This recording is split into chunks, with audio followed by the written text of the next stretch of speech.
मन को विचार के द्वारा दोष पैदा करके या इधर राग पैदा करके प्रभु की तरफ हटाओ। दूसरी बात ये, नियम की बड़ी मार मन पे पड़ती है।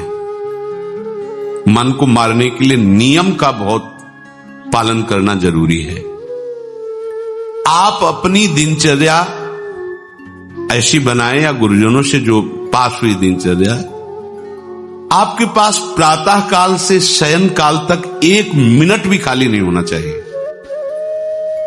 ये आप देख लो, जो अभी तक चर्चा हुई वो पूरे संसार में दोष दृष्टि करके भोगों के प्रति या प्रभु पे महत्व बुद्धि करके छोड़ दो, राग छोड़ो। वास्तविक कहीं सुख नहीं है। आप लोग देख लीजिए, विवेक से देख लीजिए, अभी तक सब वही करते रहे हो जन्म जन्मांतर। अब हमको मन की ये जो बलवान वृत्ति है, प्रमथन स्वभाव वाली वृत्ति है, इस पर अंकुश करना है। कैसे करना है? प्रातः काल जगने से लेकर शयन तक 1 मिनट भी आपका खाली नहीं होना चाहिए, आपकी दिनचर्या में होना चाहिए। नियमित दिनचर्या बनवा लीजिए या बना लीजिए अपने बड़ों से, अपने पूज्य जनों से पास हमारी ये दिनचर्या। जीवन में उसका उल्लंघन नहीं होना चाहिए। ऐसी दिनचर्या नहीं, कागज वाली दिनचर्या नहीं, आपकी वास्तविक दिनचर्या जो है वही होनी चाहिए। जिस समय जो आदेश हुआ है कार्य का, आपको उसी समय वही कार्य करना है। इससे मन तुम्हारा मरेगा, मन के अनुसार। यहां क्या है कि रोज सुनते, आज नहीं सुनेंगे सत्संग, क्या है सुबह तक रोज वाणी पाठ में जाते, नहीं जाएंगे 6 बजे तक सो रहे हैं, शाम के रात्रि तक, या जैसा, ये ठीक नहीं है। चलो आज ऐसा कर ले, नहीं ठीक नहीं, जो नियम दिया गया वैसे ही चलो।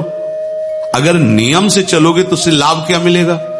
एक तो परमानंद की तरफ बढ़ रहे हो, दूसरी बात आपका मन मरेगा। मन नियम से मरता है। इस मन का स्वभाव बदल जाएगा यदि आप नियमवर्ती बनोगे।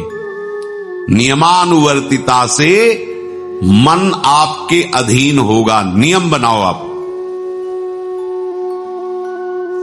नियम अगर आपने नहीं बनाया तो परमार्थ की चढ़ाई पर नहीं चढ़ सकते हो। परमार्थ में आज तक उसी को लाभ मिला है जो नियम से चला है। किसी ने पूछा किसी से कि क्या नियम है आपके, तो उनका हमारे संप्रदाय में तो नियम है ही नहीं। गजब की बात कह दी। यहां का जो नेम है वो प्रेम से शासित है। प्राण चले जाएं पर वो नेम छोड़ सकते हैं? देखो ना, मन क्रम वचन त्रिशुद्ध सकल मत, नेम नहीं है। जो अब कह रहे हैं उसी के अनुसार जीवन चलाना है। प्रियालाल के सुख का नेम, प्रियालाल के नाम जप का नेम। प्रियाल हमारे यहाँ कोई नियम ही नहीं, मतलब खाओ पियो पड़े रहो केवल से। आप समझो, समझ के बोलो, ऐसे किसी को मत बोलो। परमार्थ में आज तक जिसको भी लाभ मिला है नियम से चलने वाले को प्राप्त हुआ है। इष्ट आराधना में जो जो आपको नियम मिले हैं उनमें शिथिलता नहीं होनी चाहिए, और बहुत काल तक एक नियम में चलने वाले को सिद्धि प्राप्त हो जाती है। जिस स्थान पर, जिस आसन पर, जिस समय पर जो मंत्र जितना, वो नियम होना चाहिए। ऐसा नहीं कि आज 20 माला जप लिया तो कल 10 माला जप कर लिया तो 2 दिन जपा ही नहीं फिर आगे, ऐसे नहीं होता। एक नियमानुवर्तिता। 5 मिनट का भी अंतर आपके नियम में जब नहीं पड़ने लगेगा, नियमित नियत समय, यह संतों में देखा गया है। 6 बजे उठना, 6 बजे शयन, 6 बजे उनकी जो दिनचर्या, एक दिन अगर देख लो तो दूसरे दिन तुम कह सकते हो इस समय ये साधन कर रहे होंगे, क्योंकि उनका नियम है, वो ऐसे मिलेंगे। बड़े बड़े महापुरुषों में देखा गया है। ये 2 बजे के जगने का समय तो मतलब जैसे लगभग विषयी पुरुष सब सोते हैं, ऐसे लगभग जो भगवत प्राप्ति की लगन वाले साधु 2 बजे जग जाते हैं सब। ये नहीं कोई आश्चर्य की बात नहीं है, हमने देखा है। गंगा के किनारे जैसे 2 बजे शुरू हो जाता है, कुआं से जल अर्चना और सब दिनचर्या, गंगा नहाने के लिए फिर जाना, बाद में यहीं से स्नान करके फिर बाद में गंगा स्नान करने जाना। जो अनियमित साधन करता है, यद्यपि साधन अविनाशी, पर मन मरेगा नहीं, मन अधीन नहीं होगा, ध्यान रखना। अनियमित, नियमित, आज 1 घंटे बैठे, कल 30 मिनट बैठे, परसों 10 मिनट और फिर आगे बैठे ही नहीं 2-4 दिन, बिल्कुल नहीं, ऐसा नहीं। चाहे 10 मिनट से शुरुआत करो तो 11 होना चाहिए, कभी 9 नहीं होना चाहिए। और बार बार दिनचर्या का परिवर्तन नहीं होना चाहिए, मंत्र का परिवर्तन नहीं होना चाहिए, नाम का परिवर्तन नहीं होना चाहिए, खाने पीने का, शयन का, जगने का बिल्कुल नियत समय होना चाहिए मन को वश में करने के लिए। ये जो लोग ने कि जब जहां जैसे आया चिड़िया की तरह चुनते रहते हैं, कुछ लोगों को तो देखा है, यहां तो शासन है, सत्संग में भी बोतल खोली, एक घूंट ऐसे थोड़ी थोड़ी देर पर, अरे मर थोड़ी जाओगे, अमृत बरस रहा है भगवत चर्चा को, उसका पान करो। चिड़िया की तरह कभी ऐसे जेब में डाले, वो रंगीन पुड़ियों नहीं होती ऐसे थैली, निकाला भुजिया चवा, 2 पानी, ऐसे मर थोड़ी जाओगे। एक बार भोजन डाल दो, प्राण पोषण होता रहेगा, एक बार नहीं 2 बार से। इसके बाद ज्यादा ये नहीं होना चाहिए, थोड़ा ये पाया, थोड़ा वो पाया, थोड़ा प्रसाद में मिले प्रणाम कर लिया, जरा चख लिया, रख लिया, और जब प्रसाद पाएंगे तब पा लिया। बार बार खान पान से भजन में विक्षेप पहुंचता है। अगर मन को मारना है, भगवत प्राप्ति करना है, तो खान पान का समय, शयन का समय, शयन का समय मानो आप 9 बजे से 2 बजे तक, 9 बजे आप सैया पर होना चाहिए। 2 बजे आप सैया छोड़ ही दो, नींद आई हो या ना आई हो, इससे कोई मतलब नहीं। नियम सो नियम, ये नहीं आज रात में नींद नहीं आई तो आज सो लेते, नहीं, उठो तुरंत। आपकी दिनचर्या, अपने लोगों ने अभ्यास जब किया ना, तो उसमें ये नहीं कि जग के विचार करना है कि उठना है, जो ही घड़ी पर दृष्टि गई, आज तक भगवत कृपा से कभी अलार्म नहीं लगाया, बचपन से लेके अभी तक। मिले ही नहीं घड़ी तो अलार्म क्या लगाए, गंगा के लिए घड़ी लेके कौन घड़ी देगा, गरीब किसानों के। एक समय निश्चित 5-10 मिनट के अंतर की बात नहीं कहते, तुरंत वस्त्र हटाओ, तुरंत। ये नहीं कि ओढ़ के ध्यान करेंगे, वो ध्यान नहीं होगा, वो सो जाओगे। वो पहले अगर सर्दी के समय हटा दिया, ऐसे खुले बैठो, ठंडी लगेगी, अब नाम जप करो जितनी देर तुम्हारा नियम हो, नहीं तो चलो अपना शौच स्नान पवित्रता। फिर उस शयन वाले आसन पे न बैठे, अगर फिर नहा धो करके बैठ जाओगे तो एक नींद पूरी और हो जाएगी उसमें। और प्राय लोग यही करते ना कि पहले तो बोले नहाने धोने की जरूरत नहीं, नाम जप कर लेंगे, उसी में बैठे। ओढ़ के अगर बैठ गए तो सूर्य उदय हो गए, कितने नाम जपा उनको खुद पता नहीं, क्योंकि वो कम्बल की उसमें, या नहा के जल्दी से ओढ़ के बैठ गए फिर सो गए। ऐसे साधना नहीं होती। स्नान करने के बाद फिर आसन में बैठ कर बहुत साधारण अवस्था, ऐसा नहीं कि खूब गरम गरम कम्बल ऐसे ओढ़, नहीं, ठंडी लगनी चाहिए, शांत बैठ, आंख खुली, ध्यान नहीं करना चाहिए, आंतरिक ध्यान करो। आंख मूंद ली ना तो सुषुप्ति में पहुंच जाओगे। ध्यान पूर्वक ऐसे, जैसे चातक स्वाति की बूंद को निहारता है। भागवत में आया कि कैसे सुरता होना चाहिए, वक्ता के प्रति चातक दृष्टि से देखते हुए एक एक शब्द श्रवण इंद्री से वो पान कर रहा है, ऐसे शांत और एकदम देखते हुए ऐसे पान। श्रुता सोई परम सुजान, सुनत चित रति करे। आपके वस्त्र पहनने का ढंग, चलने का ढंग, बोलने का ढंग सात्विक होना चाहिए। सोमवार को अमुक रंग का, मंगल को अमुक रंग का, बृहस्पति को अमुक रंग का, ऐसे ऐसे। चलने की भी अलग अलग स्टाइल, अलग अलग से डालना का। अगर भगवत प्राप्ति करनी है तो सात्विक चाल हो, सात्विक भाषा हो, सात्विक वस्त्र हो। इनका भी बहुत प्रभाव पड़ता है, वस्त्रों का भी प्रभाव पड़ता है, चाल का भी प्रभाव होता है। अभिमान की चाल देखना, छाती में हड्डी हड्डी पर फैला के चल रहे मानो सूरवीर है।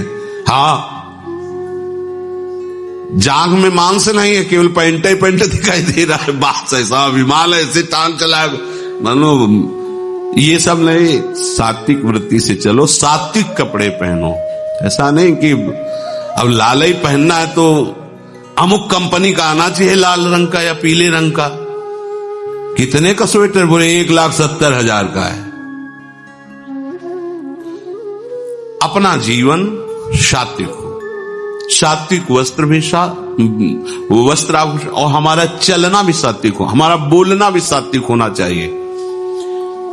अब इसके बाद उपासक को देखो, ये तो नियमावर्तिता हुई। अपने मन के ऊपर हर समय दृष्टि रखनी। उपासक शब्द इसीलिए है, विषयी पुरुष नहीं रख सकता। उपासक को हर समय मन पर दृष्टि रखना है। क्या सोच रहा है, ऐसा क्यों सोच लिया, इसे ऐसा क्यों ये प्रेरणा है? क्या हमारा भोजन गलत हुआ? क्या संग गलत हुआ? क्या हुआ? पूरी जांच हो रही। आप सच्ची मानना, प्रारंभिक बात तो अलग है कि मन पूर्वश, नहीं तो ऐसा नहीं है कि काम के विषय में सोचने लगे, ये लोभ के विषय, ऐसा नहीं है। आपका संग गलत हुआ, आपका दर्शन गलत हुआ, आपका गलत श्रवण हुआ, भोजन गलत हुआ, तो ही हो सकता है। नहीं, ऐसे नहीं कि भगवत चिंतन की धारा में बीच में काम आ जाए, बीच में क्रोध आ जाए। प्रारंभ में तो ऐसा होता है, लेकिन आगे बढ़े हुए उपासकों को फिर ये दिनचर्या में अपनी जांच करनी, क्या गलत हो गया, आज क्या खाया जो हमारे मन में ऐसे विचार आ रहे हैं, आज किसका संग किया जो हमारे मन में ऐसे विचार आ रहे हैं। यद्यपि बड़ा कठिन है मन की जांच करना, क्योंकि हम मन ही बने हुए हैं, तो जांच क्या करेंगे? जांच तो वो कर सकता है जो थोड़ा मन से अलग हटा है ना, दृष्टा भाव देख रहा है मन को। हम तो मन ही बने हुए हैं, जो चाहता है वो हम चाहते हैं। देखो ना, बहुत बातचीत से समझ में आता है। आज हमारी ये खाने की इच्छा है, आज वहां जाने की इच्छा है, तुम्हारी थोड़ी, मन की है। थोड़ा अलग हट करके देखो, फिर उसमें निर्णय करो, सही है गलत। जो जो विचारों में आप सपोर्ट दे देंगे वो मन के संस्कार बन जाएंगे। आप सपोर्ट नहीं देंगे तो संस्कार नहीं बनेगा। ये बहुत खास बात है। जब आप भजन में बैठे हो, साधन में, या चलते फिरते उठते बैठते, ये जो शास्त्र विरुद्ध गंदी स्फुरणा दे, आप बिल्कुल इसको सपोर्ट मत करना, नहीं ये संस्कार बना देगा। फिर वो आपके न चाहने पर भी आपको परेशान करेगा। और यदि आप बिल्कुल उदासीन रहे, जैसे पागल आदमी पीछे बोलता चला जाए, आप कुछ मत बोलो, वो दूसरी दिशा में चला जाएगा, ऐसे ही मन शांत हो जाएगा आपका। ये आपको फेंकता रहे, आप परेशान मत होना, ये फेंकता रहेगा जो उसने जमा किया है, फिर शांत हो जाएगा, फिर नष्ट हो जाएगा, उसका विषय स्फुरण नष्ट हो जाएगा। अगर कहीं मन भगवत संबंधी सलाह दे तो उसको दुलार करना चाहिए, सराहना करें, वाह आज आपने बहुत सुंदर बात। मन आपको कभी कभी अच्छी सलाह दे, और जहां आपको बुरी सलाह देने लगे तो फिर इसको धिक्कार दो कि प्रभु से बढ़कर तुमको ये लगा, प्रभु के नाम रूप से बढ़कर लगा। अंदर होना चाहिए, बाहर भले मत। ऐसे होगे ना, वो सुधरने लगेगा।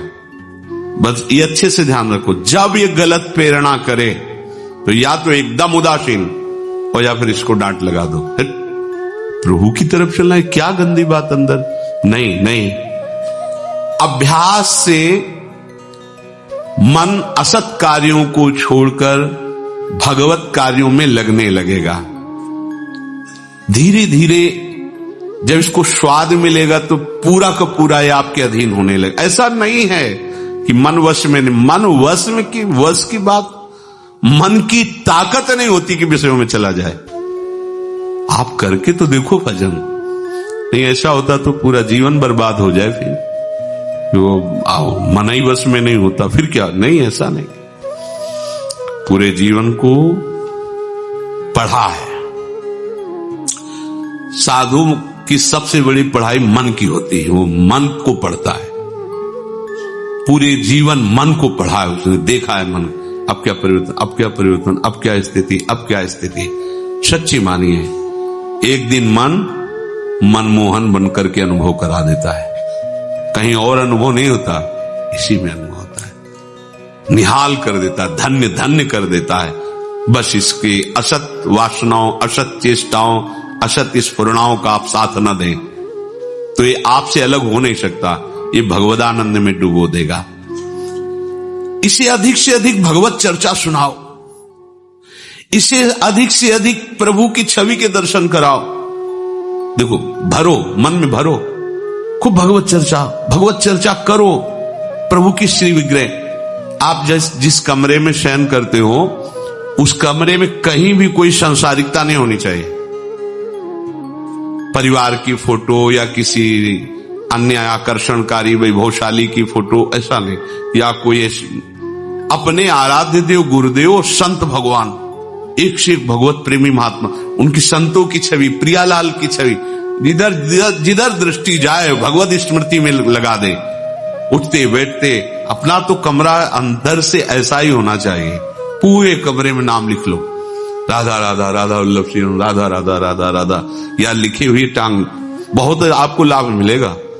जिधर अब राधा राधा राधा, अखंड स्मृति। और जो आपका वास्तविक साधन कक्ष हो, शयन कक्ष हो, अगर ऐसा हो जाए तो बहुत बढ़िया है।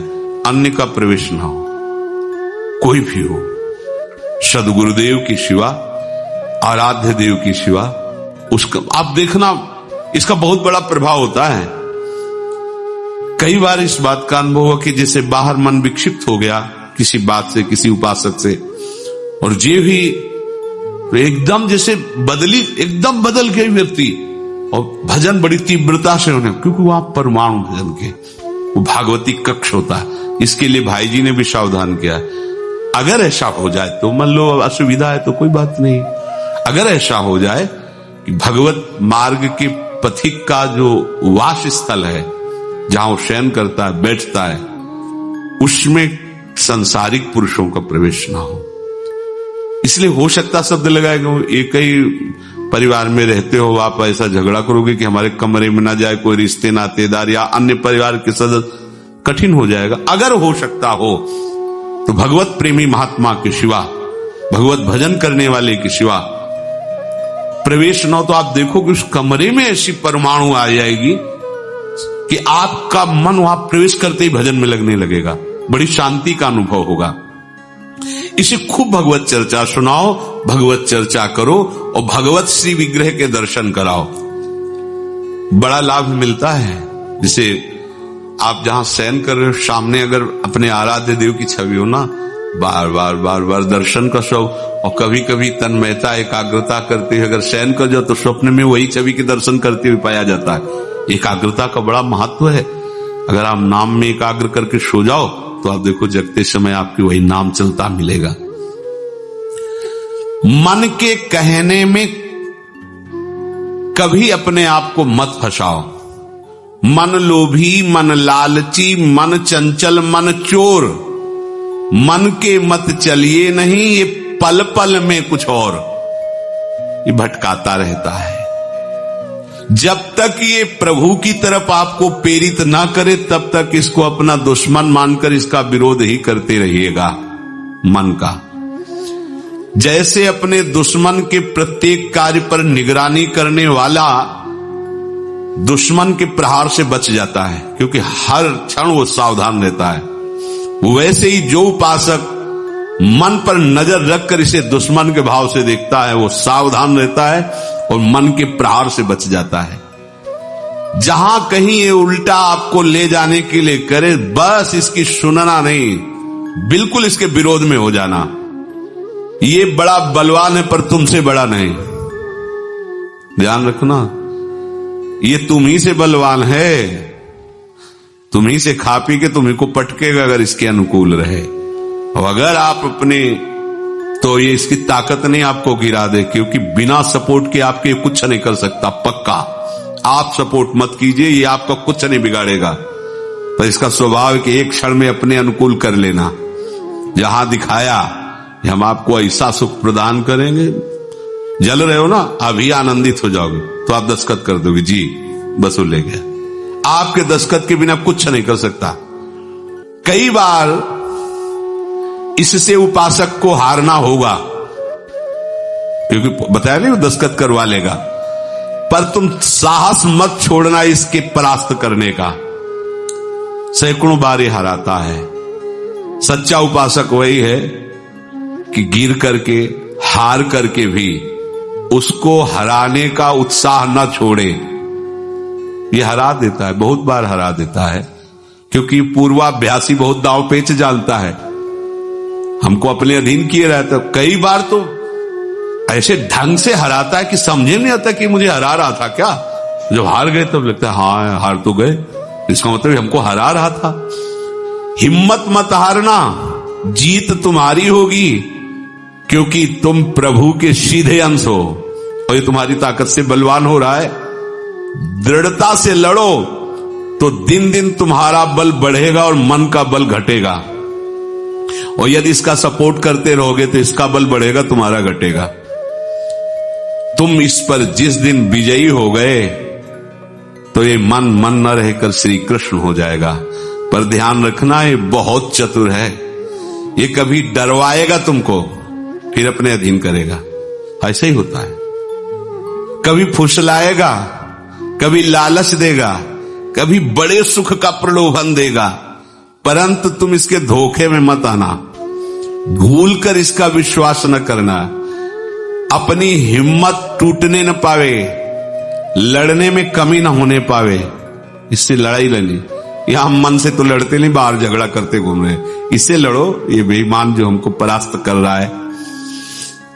अंत में आप देखोगे आपकी आज्ञा पर खड़ा हो जाएगा हाथ जोड़। अब जैसा आप जैसा ये विश्वासी सेवक बन जाएगा। मन को कभी निकम्मा मत रहने दो। अब तो सब हो गया, वाणी पाठ भी हो गया सब। 3 घंटे तो कोई बात है नहीं, 3:30 बजे शाम के जाना है। 3 घंटे में वो इतना मसाला एकत्रित कर देगा कि 3 महीने में तुम सत्संग के द्वारा उतना सामग्री नहीं एकत्रित कर पाओगे उसको हराने के लिए। बहुत चतुर है, इसको खाली मत रहना। एक आदमी ने भूत सिद्ध किया, भूत सिद्ध हो गए। भूत ने कहा कि काम बताओ हमें, अमुक काम, एक क्षण में कराया। और बताओ, और क्या बताएं? बोले काम नहीं बताओगे तो उठा पटक देंगे तुम्हें, हम तुम्हें मार देंगे हम। वो जो भूत सिद्ध करने के लिए मंत्र दिया था, वो गुरु के पास गया, बोले महाराज वो तो कह रहा मार डालेंगे अगर काम नहीं बताओगे। ठीक है, एक लंबा बांस खड़ा कर दिया और कहा इस भूत को आदेश करो, इस पे उतरो चढ़ो, जब तक हम कोई काम ना बताएं तो यही तुम्हारे ऊपर करो। बस ऐसे ही मन भूत है, उठाक पटक देगा आपको किसी न किसी विषय में। इसको काम बताओ, क्या? राधे श्याम राधे श्याम राधे श्याम, चढ़ते उतरते रहे, इसे नाम में चलते रहो। जब और कोई काम होगा तो बताएंगे, चलो सेवा कर लो, बाड़ी पाठ कर लो, नहीं है ना, राधे श्याम राधे श्याम राधे श्याम। पक्का समझो भूत है, मार देगा तुम्हें। अगर राधे श्याम रूपी बांस में इसे चढ़ाओगे, उतारोगे नहीं तो पटक देगा किसी न किसी विषय में, फिर छाती जलेगी, दिमाग खराब होगा, डिप्रेशन में पहुंच जाओगे। ये ऐसे ऐसे कर्म करवा देता है कि लगता है अब भी इसकी जरूरत है। प्रभु के होके, प्रभु का नाम जप करके, प्रभु के मार्ग में अब भी इसकी जरूरत है। जो तुमने किया, जो तुमने सोचा, जो तुम सोच रहे हो, इसकी जरूरत है। बहुत सावधान, नाम कभी छूटे ना इसको। उसमें ये निकम्मा मन बर्बाद कर देता है। निकम्मा रहोगे तो इधर उधर की बातें सोचेगा। एक और बात बता दे, जब तक नींद ना आवे तब तक लेट करके भजन मत करना। किडनी थोड़ी खराब है तुम्हारी कि तुम्हें बैठने में परेशानी। अपने लोगों ने ऐसा किया है कि अब जैसे रात्रि में है माला लेके बैठ गए, अब नींद नहीं आ रही है तब तक माला चल रहा है, भजन चल रहा है। जब नींद आने लगी धीरे से लेट, माला छाती में रखा है, अगल बगल कोई अपने माला में ही है। अब लेट करके कि नींद का इंतजार, तो नींद तो आए कि ना आए, लेकिन क्या क्या प्रोग्राम आ जाएगा वो आप देख लो। नए साधक सावधान नहीं रहते तो दुर्दशा अपनी कर लेते हैं क्रियाओं के द्वारा, अन्य चेष्टाओं के द्वारा। शयन के समय बहुत सावधान रहने की जरूरत है। दिन भर तो आपको ऐसी सेवाएं मिली हैं, ऐसे साधन मिले हैं जो भगवदानंद में डुबोने के लिए पर्याप्त हैं, लेकिन जो आपका पर्सनल समय है उस समय आप सावधान रहना। अब आप फुर्सत में लेट गए, जे भी फुर्सत सोच के लेटे कि सब हो गया, अब उसका प्रोग्राम शुरू मन का। अब आपकी इधर उधर चित्तवृत्ति, फिर मोबाइल जो पास है तो फिर क्या कहना है, मन को तो मानो अमृत मिल गया, वो आपको प्रेरित करेगा। जहां आपने कोई गेम ये वो नौटंकी नाटकी, जहां बस उसको मसाला मिल गया वो आप काफी है, वो आपको ऐसी जगह पहुंचा देगा कि सुबह दिनचर्या में हाजिर नहीं हो पाओगे। कहां है वो? बोले अभी तो आया ही नहीं वो। क्यों? मन ने उसको परास्त कर दिया, इसलिए नहीं आया। बहुत सावधान। ये निकम्मा रहेगा तो बुरी बुरी बातें सोचेगा। खास बात है दिन भर सावधान रह सकते हो माना, लेकिन शयन के समय जब आप अपनी सैया पे गए, आप होश ठिकाने रखो, बिल्कुल सावधान। यहां थोड़ी तुम्हें सावधान रहने की जरूरत है, अभी तो सावधान आई हो, नहीं तो अभी